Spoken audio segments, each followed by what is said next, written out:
네, 2025년 6월 13일 금요일 저녁 6시 16분 큐에스트 인사드리겠습니다. 오늘 참 좋은 일도 있었고 또 이제 이스라엘이 이란을 우리 시각으로 이제 새벽 3시 우리 시각으로는 오전 8시 현지 시각으로는 새벽 3시에 이스라엘이 이란을 이제 공습을 했고요. 공습의 여파로 어, 모하메드 바게리 이란군 참모총장이 사망했고 그 다음에 호세인 살라미 혁명수비대 사령관이 사망했습니다. 참 이게 정확하게 이제 미리 이제 휴민트들을 통해서 정보를 수집을 해가지고 이스라엘이 이제 핀포인트로 공습을 또 한 것 같아요. 그냥 무조건 이렇게 막 때린 게 아니라 한 300여 개소를 폭격을 했다 그러죠. 참 군사력으로 보면 참 대단한 나라기도 합니다.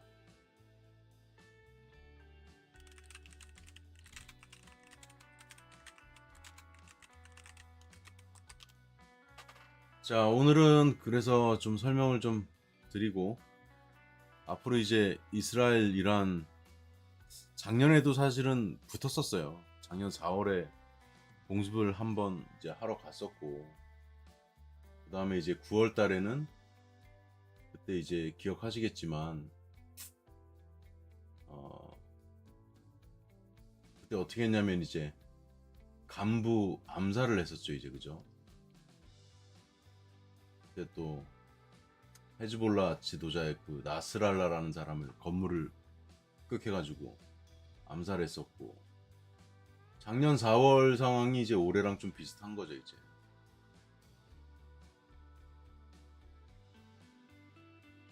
이란이 먼저 이제 300발 정도 쐈을 거예요. 그래서 이제 이스라엘이 이제 이란으로 가서 전투기를 끌고 가서 그 이스파한 지역 그 공항 레이더 뭐 이런 것들을 4월 19일에 이제 폭격한 사례가 있긴 있었습니다. 그걸 먼저 모두의 말씀을 드리고 그다음에 설명을 이어나가 보겠습니다. 제 소개는 이렇게 뭐 보시고요.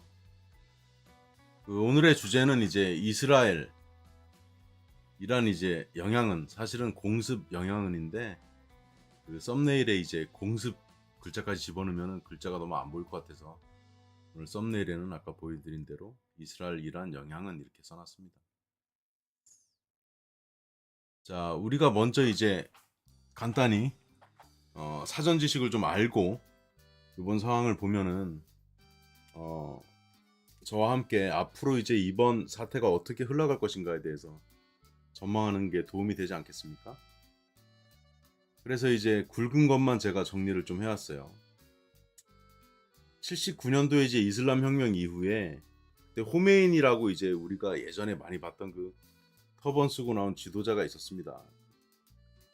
그때 이제 지지를 엄청 받았다고 할까? 호메이니가 나름 이제 점잖은 면이 좀 있고 이래가지고 국민들 지지를 많이 받았었죠. 일종의 아버지 비슷하게. 이슬람 쪽은 약간 이제 종교 지도자하고 그 정치 지도자가 동일시되고 이렇게 운영되는 좀 특이한 구조죠. 그래서 우리가 다 알고 있는 사실이지만 한번 정리했고요. 그때부터 사실은 이스라엘하고 이란이 철천지 원수가 된 거죠. 벌써 이게 몇 년이 흘렀습니까? 79년이면은 제가 몇 살 때냐? 5살 때거든요. 그리고 80년도에 제가 미술학원을 다녔고 81년도에 당시 국민학교 1학년 입학을 했으니까 제가 초등학교도 입학하기 전에 벌써 시작이 된 거예요. 이 철천지 원수 사이가. 이게 얼마나 이제 좀 강력한 말인가요, 그죠? 이스라엘은 사라져야 될 존재다. 그럼 이스라엘 입장에서는 나는 그럼 사라져야 되냐? 이건 아니잖아요.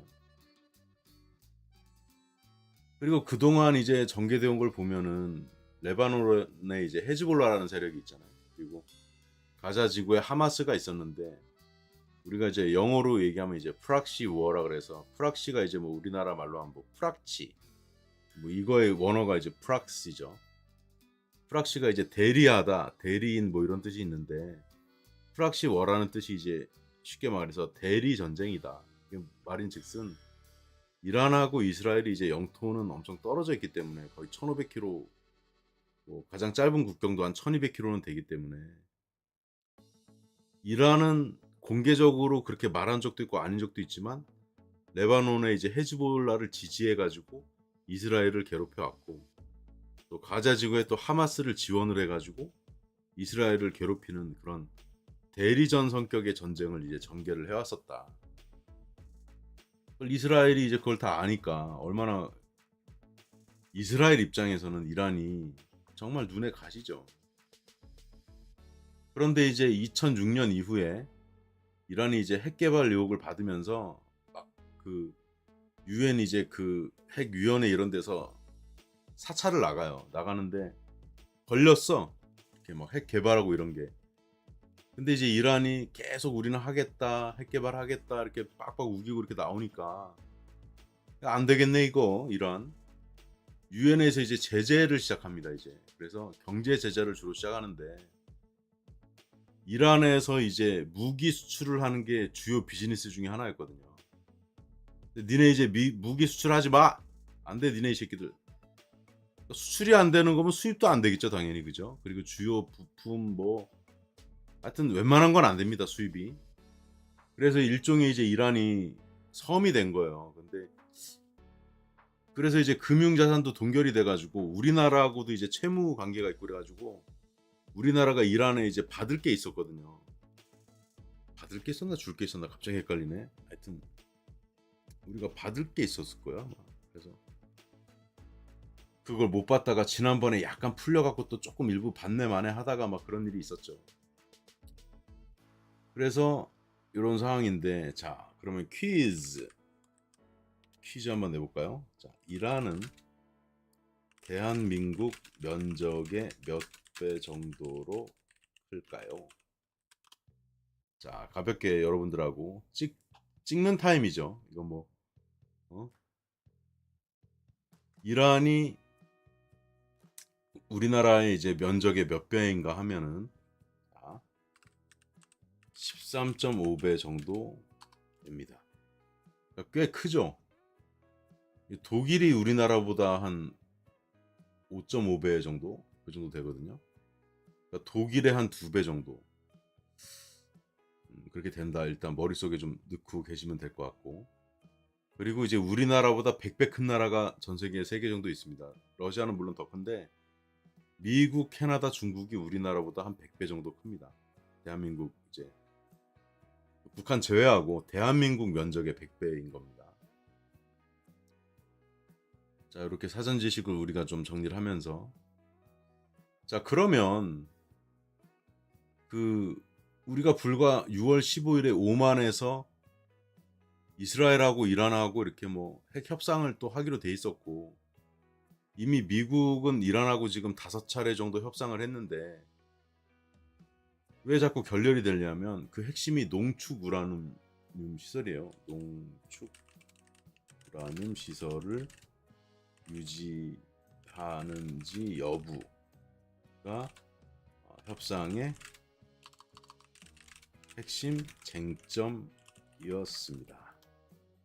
근데 이란 입장에서는 이란이 지금 상황이 여러 가지로 안 좋거든요. 그래서 농축 우라늄 시설을 유지를 못하고 하게 되면 핵무기를 개발할 수가 없는 거예요. 그러니까 당연히 버티는 거고 미국 입장에서는 야 이란 니네들이 농축 우라늄 시설을 유지를 하겠다는 거야? 그럼 우리하고는 협상 시작 자체가 안 돼. 그것은 있을 수가 없어. 이렇게 지금 팽팽하게 오던 거예요. 오던 건데 지금 상황이 이게 재미있다고 표현하면 그렇지만 저도 오늘 이제 우리 내신 우리나라 언론하고 이제 외신 뭐 CNN이나 ABC나 뭐 여러 가지 방송들 자료를 제가 보고서 종합적으로 이제 정리한 걸 여러분들한테 말씀을 드리는 거죠. 네. 장투님 반가.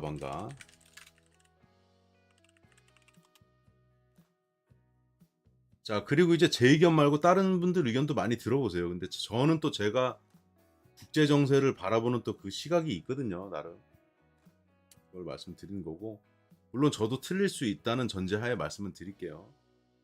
근데 이스라엘은 왜 공격했나 그러면, 지금 이스라엘 입장에서는요, 이란을 무너뜨릴 수 있는 절호의 기회예요. 왜냐하면 이제 뭐 헤즈볼라 이런 데들 거의 붕괴됐죠. 하마스 지금 대리전 성격을 띠던 그 하마스도 거의 맛이 갔죠. 이란이 지금 고립무원이란 말이에요. 그리고 아까 말씀드린 06년부터 25년까지 지금 거의 20년 동안 경제 제재를 받으면서, 이란이 예전에 뭐 테헤란의 봄 이래가지고 막 예전 사진 찾아보면은 이란 여성들이 테헤란에서 막 히잡 같은 거 쓰지도 않고 나름 이란 여성들이 되게 스타일리시하고 예쁘더라고요. 이렇게 눈도 큼직큼직하게 크고 그러니까 그렇게 막 그 아름다운 시절이 있었는데, 지금은 완전 그냥 뭐 뭐라고 표현해야 될까? 사람이 좀 살기 힘든 나라가 된 거죠. 왜냐하면 경제 제재를 받다 보니까 먹는 것도 수입이 잘 안 되고 뭐 이러다 보니까 그냥 있는 거 갖고 되게 아껴 쓰는 나라가 되는 거죠. 완전히 무인도 비슷하게.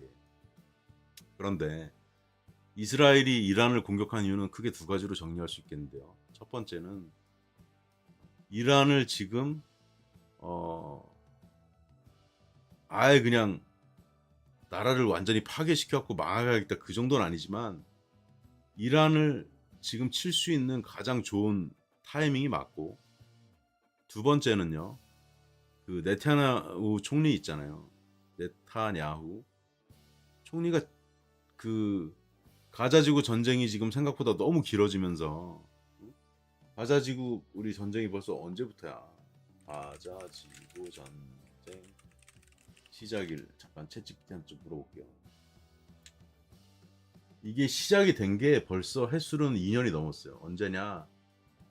2023년 10월 7일 토요일에 그때 하마스가 막 기억나시죠? 로켓포를 막 쏘고, 그때 무슨 뭐 그 우리 게임 배틀그라운드에 나오는 것처럼 그 뭐지 패러글라이딩 같은 거 비슷한 거에 차를 연결해 갖고 막 타고 넘어오고, 그때 철조망 뚫고 넘어와 가지고 막 그때 토요일이고 그래서 금요일 날 밤부터 축제를 즐기고 있던 사람들을 막 200명인가를 막 납치해 가고, 그때 제가 가장 인상 깊게 기억에 남은 건 뭐냐면은 그 이스라엘에 보면 이렇게 방공 대피소 같은 게 있거든요. 지하로 문 닫고 숨은 거. 근데 거기에 한 4시간인가 5시간 잘 숨어 있던 사람들이 있었는데, 그 사람들이 안 나오니까 그 거의 나올 때까지 기다렸다가 이렇게 막 죽이고 한 그런 일들이 막 있었거든요. 되게 잔인하게. 하여튼 그게 벌써 전쟁이 일어난 지가 벌써 얼마 됐습니까? 1년 반이 넘었죠. 그죠? 올해 4월이 1년 반쯤 됐으니까 1년 한 8개월 이렇게 돼가는데, 그래서 이스라엘은 두 가지 이유로 공격을 했다. 첫 번째 정리합니다. 이란을 공격하기 가장 좋은 타이밍이고, 물론 거기에는 정권이 이제 그 미국 정권이 바이든보다는 트럼프로 바뀌었기 때문에 네타냐후가 바이든 있을 때는 좀 눈치를 많이 봤거든요. 트럼프하고는 저는 네타냐후는 지금 다 얘기하고 있다고 보고, 그렇게 많이 얘기를 해요 사람들이. 근데 트럼프는 지금 연기를 하고 있는 거예요. 나는 네타냐후하고 뭐 얘기한 적 없는데, 이번에도 공습하는지 그거 몰랐는데. 그리고 심지어 네타냐후는 14일부터 휴가를 간다고 그랬어요. 그러니까 완전히 이제 심리전 위장 전술을 핀 거지. 나 14일부터 네타냐후 총리가 이제 휴가 간다고 해놓고 공습은 한 거지. 오늘 새벽에 이제 새벽 3시에 그것도. 그러니까 그 전쟁사를 보면은 항상 언제 공격을 하느냐. 보통 새벽에 공격을 많이 해요. 새벽에. 6.25도 새벽 4시에 시작됐잖아. 그죠? 왜 그러냐. 사람들이 아무리 지키고 경계하고 한다고 하지만 가장 잠이 깊게 들 시간이 한 4시 정도라고 하더라고요, 보통. 그러니까 가장 그 사람들이 무방비 상태인 시간이 새벽 3시, 4시 정도라고 보기 때문에, 공격하는 입장에서는 그 시간을 역사적으로 이렇게 오는 거죠. 장투님이 채팅에 남겨주신 글을 하나 읽고 넘어가 볼까요? 이스라엘 주위의 그 무슬림 국가들과는 영원히 저렇게 싸워야 되는지 안타까운 일이네요. 맞는 말씀입니다. 이게 뭐 시아파니 순위파니 뭐 여러 가지로 막 얽혀 있죠. 저도 항상 헷갈리는데 시아파 순위파는 아무리 공부를 해도 맨날 헷갈려. 음.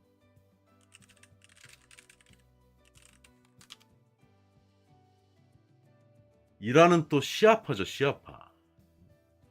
오늘 뭐 시아파 순위파까지 얘기하려면 너무 길어지니까. 그리고 이제 간단히만 말씀드리면 이스라엘하고 좀 친한 쪽에 있는 사우디는 순위파. 이라크는 또 파로 보면 시아파가 다수야. 헷갈려 막. 그래서 복잡합니다. 이쪽은 어떻게 나라들을 한마디로 설명할 수가 없어. 자, 그래서 다시 이제 글로 이제 지금 빠지면은 또 이제 제가 빠지니까 다시 정리하면은 왜 공격했냐. 첫 번째는 가장 공격할 수 있는 타이밍이 괜찮고 미국도 정권이 교체됐고, 두 번째는 이제 네타냐후 입장에서 봤을 때는 가자지구 전쟁이 지금 빨리 종식이 안 되고 1년 8개월 끌어오면서 그 끈 이유 중에 하나도 네타냐후가 이제 지지도가 계속 떨어지니까 전쟁을 이용해 가지고 자기 정권을 유지하려는 목적도 있다는 얘기가 대부분이잖아요. 그죠? 지금 그런 상황이에요. 그런 상황인데 트럼프가 묵인했나? 당연히 묵인했다고 봅니다. 이거는. 근데 어저께 트럼프가 인터뷰할 때 어떻게 얘기했냐면 이런 질문을 받았었어요. 근데 트럼프가 뭐라 그랬냐면 자기 모른다 그랬어. 그리고 오히려 어떻게 얘기했냐면 뭐 이스라엘이 뭐 이란을 그렇게 뭐 공격을 하겠나? 이딴 식으로 약간 이제 오히려 연기를 했다고 볼 수 있죠, 이제. 그리고 이미 이제 이스라엘에서는 새벽 3시부터는 이렇게 웽 뭐 사이렌 같은 걸 울렸는지 해 가지고 사람들이 방공호로 대피하고 그랬대요. 그럼 뭐 이란은 그거 몰랐겠어? 이란도 스파이를 이스라엘에 풀어놨을 테니까 분명히 연락을 받았을 텐데도 지금 참모총장하고 그 수비대 사령관이 사망했잖아요. 이란 혁명 수비대. 그 이란 혁명 수비대가 그 가장 센 조직 아니요. 이란에서. 그죠? 자, 그러면 이제 이란은 작년 4월에도 그렇게 얘기했었어요. 뭐 이스라엘을 뭐 제대로 뭐 때려 부수겠다 뭐 이렇게 막 공언했지만 못했죠. 그 다음에 그냥 이란이 먼저 이제 미사일 쏘고 공격했다가 이스라엘이 한번 전투기 갖고 때리고 오니까 어? 그냥 미사일 몇 번 쏘고 끝났어요. 그냥. 근데 이란의 상황은 작년하고 지금 제가 볼 때는 비슷할 것 같다. 이란이 이스라엘을 칠 수가 없다. 그 부분에 대해서 제가 설명을 좀 드려볼게요. 순서가 바뀌었는데 제가 여기서는 좀 판서를 이용해서 설명을 좀 드릴까요? 제가 그러면은 요거를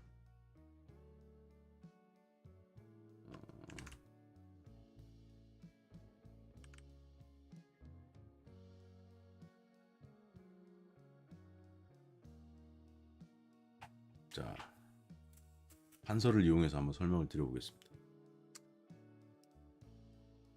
조금 더 확대를 할까? 잘 보이시게. 마우스 어디 갔노? 제가 좀 잘 보이게 빨간색으로 좀 바꿀게요. 이게 우리가 알아야 될 게, 저도 사실은 아직 제가 이제 가보고 싶은 나라가 사실은 이집트. 아이고 선이 너무 굵네요.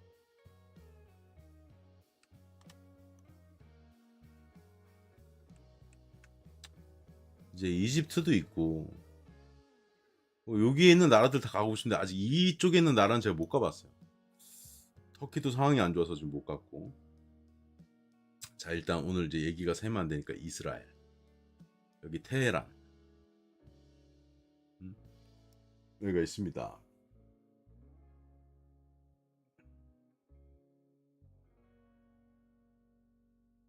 오늘 이제 요거에만 좀 집중을 할게요. 자, 그러면 제가 잠깐만요. 자료 갖고 올 게 하나 있는데 그걸로 하는 게 편하겠다. 제가 미리 그려놓은 게 있었습니다. 요걸로 할게요. 이게 좀 나을 것 같아. 좀 깔끔하게 제가 오전에 정리한 게 있었거든요.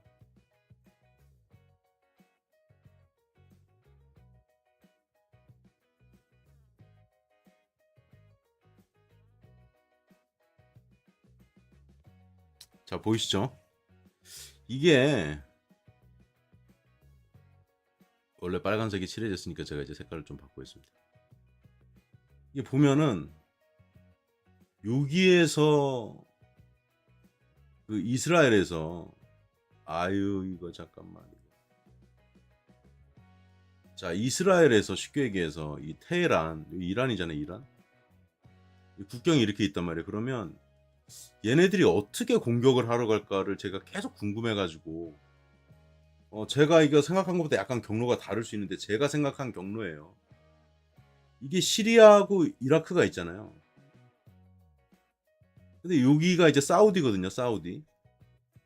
근데 사우디하고 아무리 이스라엘하고 관계가 좋다 그래도 비행기를 갖고 이렇게 전투기를 갖고 이렇게 공격을 하러 들어가는 거는 이거 누가 봐도 사우디가 연공을 이만큼을 내주는 거잖아. 그러면 사우디 입장에서도 그거는 좀 그렇잖아요, 그죠? 그죠?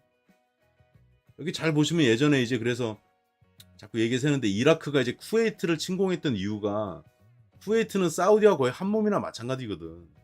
근데 이라크가 이제 쿠웨이트를 점령하니까 그때 사우디가 뭐 도와주게 되고 그래서 미국하고 이라크하고 막 전쟁 터진 거 기억나시죠? 근데 그건 이제 예전의 얘기고 제가 이 말씀을 드리는 이유는 요 밑에 루트를 선택하기에는 사우디가 부담스럽다고 이게. 그래서 다시 지울게요. 그러면 갈 수 있는 루트는 최단 거리로 근데 이게 여러분들 지도상으로 볼 때 이게 최단 거리 같잖아요. 아니 잠깐만. 이게 최단거리 같잖아요. 우리가 보기에는. 근데 그게 아니고 이 우리가 지구가 둥글지 않습니까? 그러니까 아마 최단거리는 이게 최단거리일 거예요. 대략. 무슨 말인지 이해 가시죠? 이게 최단거리일 거라고 요 정도가. 아니면 뭐 요 정도 조금 더 보면 이미 이게 최단거리일 거라고요. 이 지도상으로 이거를 지도를 둥그른 지도로 보면 그렇다 이거예요. 지구본으로. 근데 이스라엘이 이 이란을 치러 갈 수 있는 참 이게 이스라엘 입장에서는 그나마 다행인 게 뭐냐면 여기 시리아하고 자 보세요. 제가 이렇게 설명드리는 이유는 이렇게 설명해 주는 사람을 제가 본 적이 없어가지고 그래요. 자 튀르키예 쪽으로 돌아서 가는 길도 있겠지만 이거는 너무 돌기도 돌고 사우디하고 똑같은 논리야. 그리고 튀르키예하고 또 이스라엘은 또 관계가 안 좋지. 튀르키예는 또 러시아하고도 관계 괜찮고 그러니까. 요길 지나가면 튀르키예도 길을 내줄 수가 없어. 왜? 일로 들어오면 튀르키예도 공격을 해야지 이스라엘 전투기를. 그럼 이것도 안 돼. 근데 와 이게 진짜 절묘한 게 이스라엘 입장에서는 이 시리아하고 이라크가 있잖아요. 근데 뭐 둘 다 이스라엘하고 사이는 안 좋지. 그러니까 당연히 길은 안 내준단 말이야 이라크도. 그런데 이 절묘하게 이 빨간색이 국경이거든요. 국경. 그러면 여기 빨갛게 제가 이렇게 표시됐잖아요. 아마 요까지 간 다음에는 요런 식으로 들어갈 거야 아마 이렇게. 아니면 뭐 이렇게 들어가겠죠. 그러니까 대단한 거지. 그럼 이제 어떤 일이 벌어지냐. 자 이스라엘 전투기가 여기 뭐 한 50대가 갔다. 그럼 이제 전투기 F-15가 주력이고 F-15가 항속거리가 기니까 F-16도 가요. 역할이 다 있어. 그 다음에 이제 전자전기라 그래가지고 제밍을 뿌려주는 이 지대공 미사일을 쏘는 걸 약하게 해주는 그 전자전기도 따라가고 가장 중요한 게 뭐냐 공중급유기야. 공중급유기. 왜? 중간에 가면서 전투기 50대를 계속 밥을 먹이면서 가야 돼요. 왜냐 요까지가 1600km면 요까지가 800이야. 그러면 최소한 여기 부근부터 밥을 한번 먹이면서 가고 사실은 돌아오는 거 생각하면 있잖아요. 여기 국경 넘기 전쯤까지 밥을 먹여야 돼. 그러면 여기서 여기까지 갈 때 100% 전속력으로 갈 수는 없다. 비행기도 연비가 떨어지거든요. 그래서 이 부분에서 이제 밥을 먹일 것이다. 이 부분에서. 근데 자 핵심은 그게 아니고 오랜만에 제가 이거 전쟁 뭐 이런 거 얘기하니까 지금 너무 좋은 건 아닌데 원래 좋아하니까 이런 얘기를 자꾸 옆길로 셀라 그러는데 자 여기를 볼게요. 여기 지나면 이라크하고 시리아 입장에서 어떻게 되냐면 얘를 원래 쏴야 되는데 만약에 시리아에서 이스라엘 전투기 요격을 했어. 뭘 쐈어 미사일을. 잘못하면 이라크로 넘어가거든요 이게. 그리고 이라크도 마찬가지야. 여기 이스라엘 전투기를 우리 국경에 지금 넘나들게 오니까, 그리고 아마 이스라엘 전투기가 가면서 약간 넘나들면서 갈 것 같아, 약간. 그럼 이라크에서 또 잘못 쐈어. 그럼 또 이게 시리아로 넘어가. 그러니까 이 얘기는 뭐냐면 문제가 될 수 있기 때문에 이 새끼들도 안 쏜다 이 말이야.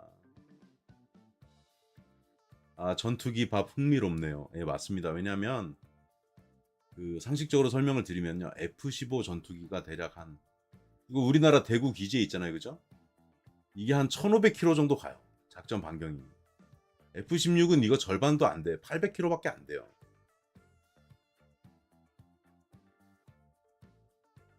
그리고 F-15는 2인승이 많고 F-16은 1인승이 많아요. 근데 이렇게 물어보실 수도 있지. 그럼 F-15만 쭉 데리고 가면 되지. F-16은 왜 데리고 가요?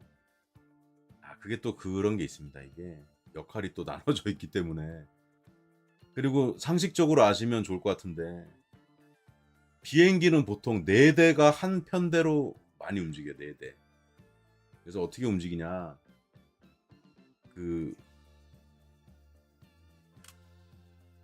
잠시만요. 제가 틀릴 수 있으니까 잠깐 검색 찬스를 쓸게요.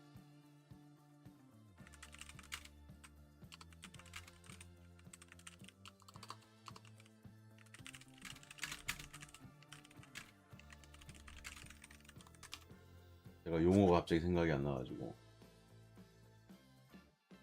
자, 생각이 났습니다. 자, 전투기가 이렇게 4대가 움직이잖아요. 그러면 2대도 마찬가지야. 보통 한 대가 리더야, 리더. 그리고 한 대가 옆에 이렇게 붙어요. 윙맨. 말 그대로 윙이 날개잖아요. 윙맨. 그게 이제 어떻게 하냐면은, 그리고 이제 2대가 더 붙는다. 제가 이제 공간이 좁아서 이제 대충 그릴게요. 그러면 또 리더가 하나 있고 또 윙맨이 하나 붙어. 그래서 이게 4대가 보통 한 편대를 이룬다고 이렇게. 그러니까 쉽게 얘기하면 리더는 이게 지시도 하고 같이 조를 짜서 움직이지만 윙맨한테 이제 지시를 내려요. 내가 이쪽을 뭐 치러 갈 테니까 너는 옆으로 돌아가고 들어오래든가, 뭐 자기네들이 작전을 짜는 거죠. 그래서 그 전투기 조종사들은 이거 훈련할 때 이게 팀 같은 거예요. 그래서 리더하고 윙맨이, 그 탑건 영화 보면 나오잖아요. 리더하고 윙맨이 한 조라고. 그래서 잘 안 바꾼다고. 왜?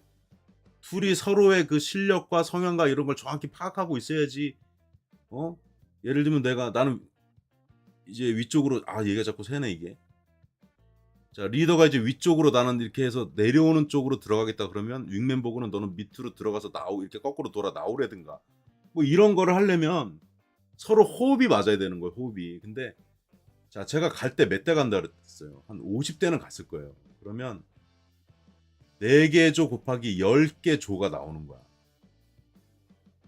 그러면 또 4개 조, 4개 조에서 또 8대 이런 식으로 모여서 이렇게 쭉쭉 가는데, 이걸 4대를 구성할 때 보통은 F-15 4대로 구성하는 게 아니라 F-15 2대, F-16 뭐 2대 이렇게 구성하든지 이렇게 막 여러 개를 해요. 그래서 이거는 너무 이제 디테일한 얘기로 들어가니까 요건 이제 이 정도까지만 하고. 자, 그래서 아까 얘기 어디까지 들었냐? 자, 그러면 있잖아요. 이 중요한 건 뭐냐면 편도만 1600km잖아요. 편도만 1600인데 이게 약간씩 돌아가고 뭐 이런 일이 생기면 1800km 봐야 돼. 그러면 여기까지 갈 때 관건은 뭐냐면은, 미사일을 많이 실을수록 항속 거리는 준단 말이에요. 그죠? 그러면은 갈 때 최소한 제가 볼 때 한 번 내지 2번 밥을 먹여야, 여기서부터 이제 이란이잖아. 그럼 여기가 대충 한 600km, 500km, 600km 될 텐데 공격을 하고 이렇게 돌아 나와야 될 거 아니야. 그러면 F-16 기준에서는요, 이 국경을 넘기 전에 무조건 밥을 한번 먹어야 돼. 아니면 이런 역할을 할 수도 있지. F-15가 공격을 할 때 F-16은 호위를 하는 역할을 할 수도 있죠, 이제. 근데 F-15는 얘는 항속거리가 기니까 한 대충 여기 넘어오기 전에 여기서 밥을 먹으면 돌아갔다 나올 수가 있어요. 하여튼 이렇게 돼 있고. 중요한 건 여기 이스파한도 있고 여러 가지 이제 시설이 있고 이런데 여기 때리러 갔다 오는 놈. 아 이게 너무 지저분해졌네 지금. 자 이렇게 생각해 보십시다. 자 아까 이렇게 해서 여기서 넘어간다 그랬잖아요. 그러면 이 테헤란보다는 이스피안으로 가는 애들은 이거는 모르겠어. 얘네들은 국경을 또 이렇게 타고 가서 이렇게 가는지 모르겠는데 아마 여기서 같이 갈 걸. 자 그거까지는 제가 확인 못했는데 어쨌든 테헤란으로 가는 A조가 있다. 이스파한으로 가는 B조가 있다고 하면 여기서 나눠진다고 가정하면 테헤란보다는 이스파한으로 갔다 오는 애들이 훨씬 먼 거예요. 부담이 크지. 테헤란보다는 이쪽이 좀 더 용이하지 이렇게 돌아 나오기가 뭐 이렇게 돼 있고 가장 중요한 거는 뭐냐면 이란은 이게 참 재밌는 얘기가 많은데 예전에 이란하고 미국하고 옛날에 사이가 좋았거든요. 그래서 이게 진짜 드문 사례인데 미국에서 F-14 전투기를 100대를 줬어. 100대를 이란에. 지금도 있어요. 이란에. 지금도 가용을 해. 이제 거의 조금 몇 년 지나면 거의 이제 가용 못할 것 같은데 그 탐크루즈가 조종했던 탑건에 나오는 F-14를 100대를 갖고 있다니까 이 새끼들이 이란이. 그리고 그거 말고도 다른 미국 전투기 기종을 받은 게 있어. 근데 그거 지금 거의 못 써 이제. 너무 오래돼가지고 개량도 안 하고 그래가지고. 그러니까 한마디로 얘기해서 뭐다? 이란은 너무 얘기를 여기가 많이 샜다 지금. 빨리 끊으려고 했는데 원래. 죄송합니다 오늘 갑자기 전쟁 얘기를 하다 보니까 전쟁이 좋은 게 아닌데 전투기 이런 거 좋아하다 보니까 전쟁사하고 이제 좀 마무리를 좀 해야 되겠습니다. 그래서 아까 이제 지도로 설명드렸고 하여튼 요는 이스라엘은요 이란은요 공군이 없어요. 이란은 공군이 없는 것과 마찬가지다. 그럼 유일하게 막을 무기는 SAM이라고 해서 그 SAM을 뭐라고 얘기해야 되지? 지대공 미사일 체계 이거밖에 없는데 이스라엘이 이란에 저번에 작년 4월에 뭘 부셨다 그랬어요? 레이더하고 이런 방공망을 먼저 부셨다 그랬잖아. 그걸 왜 먼저 부수냐면 그걸 부셔야지 얘네들이 미사일을 쏘는 게 줄어드니까 다음에 공격하기가 좋잖아요. 그러니까 이미 작년 4월에 이스라엘이 이란의 그 지대공 미사일 체계를 많이 억제를 시켜놨다고. 왜? 이란은 경제 제재를 받고 있다 그랬잖아요. 근데 그거를 러시아 쪽이나 이쪽에 받아야 되는데 다 미국에서도 인공위성 띄워서 막 감시하고 이렇게 하고 있다고. 쉽지가 않아 갖고 오기가. 그럼 분명히 이란은 공군도 없지 거의 없는 거나 마찬가지다 이 말이에요. 근데 이제 지대공 미사일도 약화돼 갖고 별로 없고 레이더도 많이 파괴됐지. 그러니까 이번에는 그냥 이스라엘이 무주공산으로 갔다 온 거나 마찬가지다 이 말이에요. 핵심만 말씀드리면. 그래서 이란이 이스라엘에 대해서 막 야 니네 가만 안 놔둘 거야 말은 하지만 이란 지금 뭐 경제력도 안 좋고 이래가지고 가장 결정적으로 중요한 게 뭐냐. 이란은 저렇게 멀리 떨어진 나라를 공군으로 공격해본 적이 단 한 번도 없어요. 그러니까 노하우도 없어. 근데 이스라엘 공군이 왜 전 세계 공군 중에 세계 최강이냐면 중동 전쟁부터 시작해가지고 이스라엘은 실전 전투 경험을 가장 많이 갖고 있는 나라야. 그리고 이스라엘의 공군 기지가 몇 개 있냐면 11개 있어요. 11개.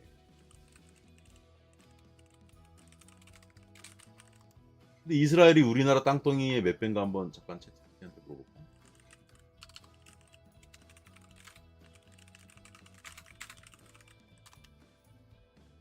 제가 알긴 하는데 틀릴 수도 있으니까. 이스라엘 면적이 대한민국 면적의 5분의 1이야.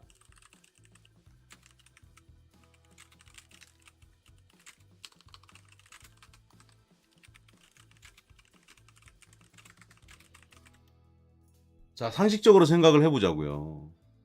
이스라엘 면적이 대한민국의 22%밖에 안 돼. 근데 공군기지가 11개 있어. 그러면은 자 다음 지도에서 우리가 한번 상상을 해봅시다. 이 전장이 있구나. 순서를 제 반대로 해놨구나. 자, 그러면 우리나라 면적의 22%밖에 안 된다 그러면 예를 들어서 경상도하고 전라도 면적이라고 칩시다. 전라도하고 경상도 그 두 개 지역에 어? 그 뭐야? 공군기지가 11개 있다면 이게 말이 되냐고. 우리나라 공군기지 어디 있어요? 성남에 하나 있지, 오산에 하나 있지, 평택. 오산이지, 오산. 오산 에어베이스. 그다음에 대구에 있잖아요. 근데 여러분 그 생각 안 드세요? F-16은 오산 쪽인가 있단 말이야. F-15는 왜 대구에 있냐? F-15가 항속거리가 F-16보다 2배 이상 멀리 간다 그랬잖아요. 그래가지고 여기 보면은 울릉도 있죠, 울릉도. 가끔 국군의 날에 F-15가 울릉도 이렇게 독도 갔다 오잖아요. 독도 갔다 오는데 그때 왜 F-16이 안 가는 줄 아세요? F-16은 한 번에 갔다 오기가 힘들어. 항속거리가 멀어가지고. 제가 한번 알긴 하지만 틀 수 있으니까. 대구 공항에서 저기 독도까지 비행기 편도 거리는 꽤 멀어요. 제가 알기로 거의 400km 가까이 되는 걸로 알고 있는데. 챗GPT 찬스 한번 썼습니다. 지금 챗GPT가 빨리 알려줘라. 자, 대구 공항에서 독도까지 제 생각이 기억이 맞았네요. 대구 공항에서 대구는 이제 군공항하고 같이 있죠. 독도까지 거리가 388km예요. 그럼 제가 아까 뭐라 그랬어요? F-16이 물론 이제 기름통을 더 달면 더 갔다 올 수 있는데 F-16이 독도까지 갔다가 오는 거를 보여지는 이유가 뭐냐면 F-16은 못 갔다 와. 갔다 오다가 바다에 빠져 죽을 수도 있어. 근데 F-16은 최소 1500km 이상을 보기 때문에 독도를 기름 한번 넣고 갔다 올 수가 있잖아요. 그러니까 400km 금방 갔다 오거든. F-15는 쫙 쏘면은 이제 금방 갔다 온단 말이야. 그러니까 독도까지 갔다 오는 걸 보여주는 이유 중에 하나는 F-15는 항속거리가 이렇게 기니까 나라를 이렇게 잘 지킬 수 있다. 그걸 보여주려고 하는 측면도 있다는 거예요. 근데 자, 아까 그러면 이제 우리가 요것만 봅시다. 이게 너무 길어지는데.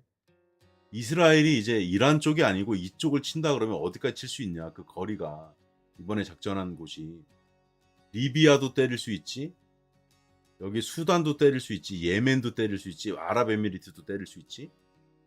여기 위에 거의 우크라이나 밑에 오데사 이런 데도 되지.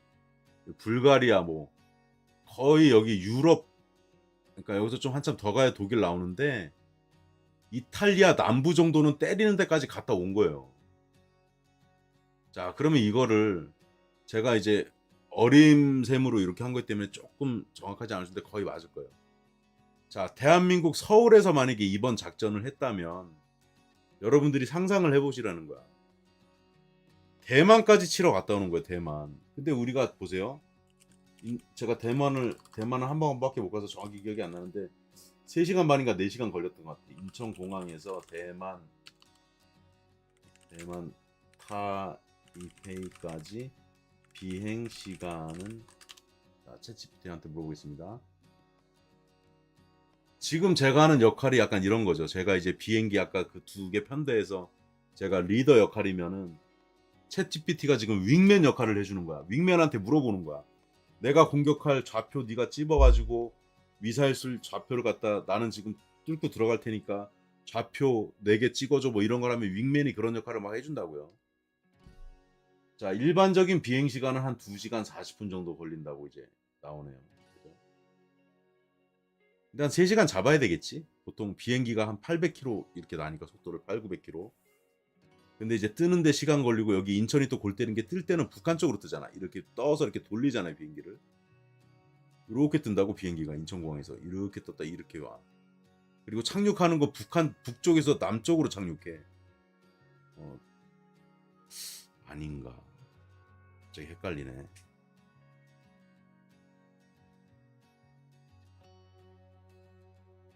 아니다. 아, 착륙할 때는 제가 보통 이렇게 들어오면 이렇게 해서 바로 옆으로인가 하여튼 이렇게 착륙하고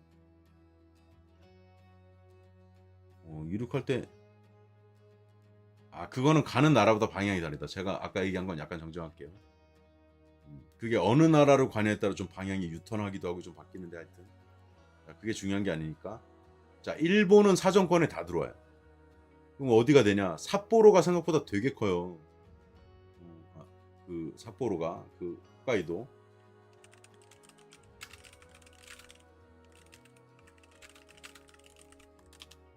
제가 우리나라 면적으로 비교하는 걸 좋아하는데 제가 홋카이도는 아직 못 가봤어요. 근데 이 홋카이도가 대한민국 면적의 몇 배인 줄 아세요? 83%예요. 엄청 커요. 이 홋카이도가 무시할 면적이 아니요. 이게 엄청 커 생각보다. 요 위에는 이제 그 옛날에 이제 러일 전쟁하고 그래 갖고 여기 이제 러시아가 갖고 있죠. 그러면 몽고의 수도가 울란바토르인데 거의 울란바토르까지 때리고 돌아오는 거야. 그럼 잘 보세요. 우리나라가 만약에 울란바토르를 때리러 간다 그러면 어떻게? 중국에 중국이 있잖아. 못 간다고. 그럼 어떻게 가야 돼? 아까 얘기한 논리로 가면 여기 중국하고 러시아 국경선을 타고 이렇게 몰래 들어갔다 오든지. 그럼 못 간다고. 너무 멀어 가지고. 한 3,000km 가야 돼 이렇게 가면. 안 돼요. 갈 수가 없고. 그래서 전쟁을 할 때는 있잖아요. 이 중간에 나라가 하나 걸쳐 있고 그 건너편에 있는 나라하고 전쟁을 할 수가 없어. 그래서 보통 어떻게 되냐? 우리가 인접한 이 국가하고는 우리는 적이 되고 이 인접한 국가의 너머편 국가 있잖아. 쉽게 얘기하면 항상 그런 건 아니지만 대부분 그래. 우리는 중국하고 적이 된다고 치면 몽고하고 우리는 되게 친한 친구가 되는 거예요. 왜? 몽고하고 우리는 싸울 일이 없거든요. 이게 거리상으로. 예를 들면 러시아도 마찬가지야. 물론 러시아가 이제 요쪽까지 땅이 있긴 하지만. 그리고 이제 우리가 중국을 치러 가진 않지만 이제 중국을 치러 간다 그러면 이제 시안까지 가는 거예요. 그리고 이쪽이 청두인데 거의 청두까지 갔다 온 거야. 이거 얼마나 멀리 갔다 오는 거냐고 이게. 오늘 얘기가 좀 많이 샜습니다. 이 얘기가 핵심인데 사실은. 자, 정리해 볼게요. 금융시장에 미치는 여파를 보면 지금 일단 우리나라 증시는 오늘은 뭐 그렇게 많이 빠지고 그러진 않았어. 코스닥은 좀 많이 빠졌고. 근데 잘 보세요. 외국인은 오늘 매수를 했다고 오히려. 다우는 이제 어저께 거긴 하니까 이건 뭐 참고는 그렇게 안 될 것 같아요. 그래서 제가 말씀드리고 싶은 결론은 이런 얘기들이 많이 나오더라고요. 이번에 이스라엘이 이란을 쳐서 1년 정도 동안 힘들게 한다는 작년 4월 버전인 거야. 이미 했어 한번. 근데 작년에 그렇게 심하게 많이 때리진 않았어. 이란의 자존심을 조금 살려주면서 때렸다고 볼 수도 있어요. 이란 입장에서는 무슨 개풀 뜯어오는 소리 하겠지만 근데 이번엔 있잖아요. 작년에 공습을 한번 때린 데 말고 여러 가지 목적이 있는데 간부들도 암살을 하고 핵시설도 때리고 근데 이제 테헤란 부근에 있는 핵시설이 지하 100m에 있대. 그러니까 한 번에 때려갖고는 안 되는 거야. 우리가 여러분들과 제가 아는 그 벙커 버스트라는 걸로 때려도 한 번에 100m는 지하를 못 때린다고. 여러 번 때려야 돼. 여러 번 똑같은 데를. 왜냐하면 이란 입장에서는 그걸 갑자기 이사는 못하니까. 이전은 못하니까. 뚫은 데가 이제 얼만큼 뚫었냐를 이란에 있는 또 첩자들을 활용해가지고 휴민트라 그러죠. 저기가 지금 100m 지하인데 한 40m까지 뚫었는지 확인하고 와하고 지금 정보를 입수하고 있을 거예요. 그럼 거길 또 때리러 갈 거야. 그래서 2, 3주 동안은 간헐적으로 때리러 갈 거다. 간헐적으로. 그리고 작년 4월에 공습을 했고 9월에는 간부 암살을 했었는데 이미 이런 이제 전력이 있었고 지금 사람들이 대부분 생각하는 거는 전문가들도 아까 저도 말씀드렸지만 이란이 이스라엘을 때릴 수 있는 국력과 파워가 안 되고 경험도 안 되고 공군도 없고 그러니까 수비는 할 수 있는데 이란은 공격을 할 수 있는 방법은 그 미사일밖에 없어요. 이란의 무기는 미사일과 뭐 드론 정도. 근데 지난번에 이제 이란이 이스라엘에다 이제 드론을 때릴 때 이스라엘도 드론에 조금 취약한 모습이 있었는데 지금 어느 정도 방어하는 방법을 조금 갖춰놨을 것 같아요. 그러면 이란은 어차피 이스라엘을 공격해 봐야 미사일 알려진 걸로는 2,000발 갖고 있대. 2,000발. 그러니까 최소 1,500km는 날아가는 미사일 이상 날아가는 미사일을 2,000발 정도 갖고 있는데 이 미사일을 갑자기 생산을 많이 하지도 못하기 때문에 이걸 또 너무 많이 쓰면 어떻게 돼요? 이런 일이 벌어지지. 만약에 이번에 이란이 미사일을 1,000발을 쓴다. 그럴 리는 없겠지만 가정하는 거예요. 그럼 재고는 1,000발이잖아. 이러면 이제 어떤 일이 벌어지겠어요? 이스라엘 입장에서 보면 야 이란이 미사일 재고를 2,000발을 갖고 있었는데 요번에 1,000발을 쐈다고? 그럼 이제 다음에 쏠 수 있는 거는 갑자기 생산을 못하니까 수입을 못하니까 1,000발밖에 없네. 그냥 이스라엘이 빈집털이 하듯이 이란을 그냥 완전히 그냥 이 나라를 그냥 없애버려야 되겠다 하고 달려들 수도 있기 때문에 이란은 지금 갖고 있는 재고 저 미사일을 함부로 많이 쏠 수도 없는 입장인 것 같다. 그래서 제가 이제 정리를 해보는 그 오늘의 결론은 2, 3주는 지켜보자. 그리고 이란이 그렇게 쉽게 공격할 수는 없을 것 같고 그렇다고 이란도 농축 우라늄 이제 안 만들게요 말은 못할 거고 왜냐하면 이란 입장에서 그게 유일한 자기네 무기인데 북한처럼. 근데 요번 이제 이란이 전개되는 것들이 앞으로 이제 북한의 양상에도 영향을 많이 줄 것 같고 지금 세계 정세가 골 때려요 지금. 엄청 골 때려졌어. 우리나라 제가 이재명 대통령 뭐라고 하는 게 아니라 우리나라 정권이 바뀌면서 우리나라 입장이 지금 되게 애매해졌다고. 그래서 캐나다 G7 회의는 가는데 나토 회의를 가자니 나토 회의를 가면은 유럽 편 들고 미국 편 들어야 되는데 그러면 현재 우리나라 정권이 누구랑 친한지는 알잖아요 대충. 중국 눈치가 보이는 거야. 러시아 눈치도 보이고. 그러니까 지금 대한민국 정권도 그냥 이렇게 그런 다른 미국과의 동맹과 이런 관점에서 볼 때는 지금 상당히 좀 꼬였다 약간 어떻게 보면. 그런 상황이다 말씀을 드리면서 자 오늘의 결론은 뭐 뻔한 얘기일 수 있지만 2, 3주는 지켜보되 한동안 조금 장이 출렁일 수 있지만 이미 작년에 이란하고 이스라엘 이렇게 한번 겪었고 미국도 뭔가 이제 중재 조금 이제 왜 이스라엘이 때리는 거는 트럼프하고 합의는 됐지만 트럼프 입장에서 왜 합의를 해줬냐면 야 이란이 5번이나 협상했는데 말을 안 들어. 근데 네타냐후가 안 그래도 제가 한번 후드를 패려고 하고 있었는데 패도 될까요? 이번에 좀 패고 와도 되겠어. 나는 모른 척할게. 우리는 아무 얘기 없었다. 이렇게 하고 후드로 패고 왔어. 그리고 지금 이란의 반응을 보고 있는 거지 이제. 15일 날 그 오만에서 열리기로 했던 회의가 열릴 수나 있을까 지금 약간 뭐 나가리 됐다는 썰이 많죠. 그래서 하여튼 2, 3주는 지켜보되 생각보다 시장의 여파는 크지 않을 것 같긴 해요. 지금 봐서는. 생각보다 금융시장에 미치는 여파는 크지는 않을 것 같다. 다만 지켜보면서 판단하는 것이 현명하기는 하겠다. 이게 오늘의 제 결론이라고 말씀드릴 수 있겠어요. 자 어떻게 오늘 뭐 재미를 위주로 한 게 아니었는데 다른 나라 전쟁하고 지금 사람 죽는데 재미라고 하면 안 되니까 그죠? 그래서 오늘 지금 오늘 뉴스 많이 보셨겠지만 뭐 전문가분들이 많이 나오셨고 이분은 이 얘기하고 저분은 저 얘기하고 하시는데 저는 여러 전문가들의 의견을 종합해서 제 나름대로 의견을 말씀드린 거고 결론 아까 말씀드린 대로 그렇게 여파는 크지 않을 것 같고 지켜보면 좋겠다 말씀드리고요.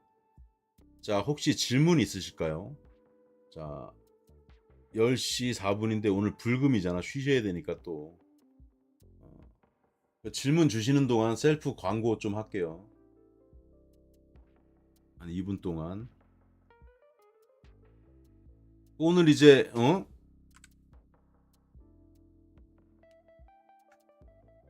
요 며칠 동안 신규 가입을 많이 하셨더라고요.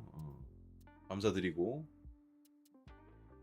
제가 요즘은 사실 요 제목 뽑을 때도 챗 GPT한테 조금 우리 장문할 때 지도 받듯이 조금 추천을 좀 받아서 제 생각하고 섞어서 하는데 장투님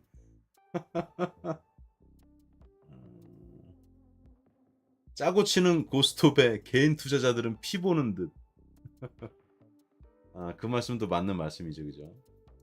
자, 여기 보면 126%한 종목이 그렇다는 겁니다. 수익률 경신. 사실 이 종목도 오늘 마이너스로 출발했는데 플러스로 끝났어요. 이스라엘 이란 공습 속에서도 빛난 코스피 종목. 그리고 이제 8개 종목 수익률은 38.3. 그래서 이제 지금 종목 수익률 종목은 못 보여드리니까 이렇게 해놨고 이렇게 맞출 확률은 제로에 가깝다니까 제가 잘했다고 제가 제 입으로 자랑하기 좀 그러니까 이제 통계적인 기법을 활용해서 지금 자랑을 한 겁니다. 솔직히 말씀드리면 귀엽게 봐주세요. 그리고 12개 종목에 이제 작년 말 기준으로 해서 이렇게 하면 움직임이 이렇게 되고 코스피가 제일 지금 우수하다. 큐에스트가 잘 예측한 대로 흘러가고 있다. 또 자랑 한번 했습니다. 그래서 이렇게 올라갔다. 그다음에 제가 돌아다닌 나라는 이제 미국의 도시들, 뭐 캐나다가 있고 여기 유럽의 또 도시들이 있고 여기 아시아 오세아니아 나라들이 이렇게 있다. 그래서 제가 인사이트를 갖고 미래를 잘 예측하는 이유들이 이런 거에 좀 있다라고 또 자랑을 했습니다. 죄송합니다. 자랑을 자꾸 하는 것 같아서. 그래서 이렇게 조금 이제 오늘 마감 지표부터 해가지고 쭉쭉 다 이렇게 올려놨어요. 미국 매그니피선트 7 이렇고 여기에 또 다 갔다 왔다. 죄송합니다. 또 자랑해가지고 이렇게 읽어보시고 그 다음에 이제 핵심 엑기스 내용은 이 밑에 숨겨져 있단 말이에요. 이 밑에 이걸 좀 보시려면은 지금 30% 할인 쿠폰이 있으니까 좀 발급 받으셔가지고 한번 좀 이용 좀 해보세요. 한번 속는 셈 치고 이놈이 자꾸 가려놓고 안 보여주고 좀 약 오르는데 뭐 꿀단지 같은 걸 숨겨놨는지 이 꿀단지 내용은 소개만 해놨잖아요. 그러니까 그 꿀단지가 뭐가 좀 있는 것 같은데 한번 좀 보고 싶네. 그런 마음으로 한번 속는 셈 치고 한번 좀 해보시면 좋을 것 같습니다. 그래서 오늘 결론 이렇게 말씀드리면서 질문이 없으신 것 같아요. 그래서 요거 어저께 말씀드린 거 하나만 딱 말씀드리고 끝내죠. 그러면 어저께 거 보시면 좋겠는데 15년 동안 지표가 이제 나스닥이 많이 올랐고 이거 뭐야 다우가 3.6배 올랐고 코스피가 1.5배 올랐고 코스피는 1.2배밖에 안 올랐다 했죠. 15년 동안.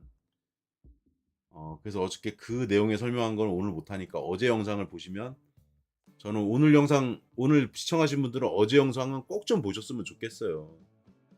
좋은 내용이 많이 들어있습니다. 자, 질문이 없으시니까 오늘은 여기까지 마무리하겠습니다. 그리고 그냥 마무리하면 그러니까 옛날에 많이 했었는데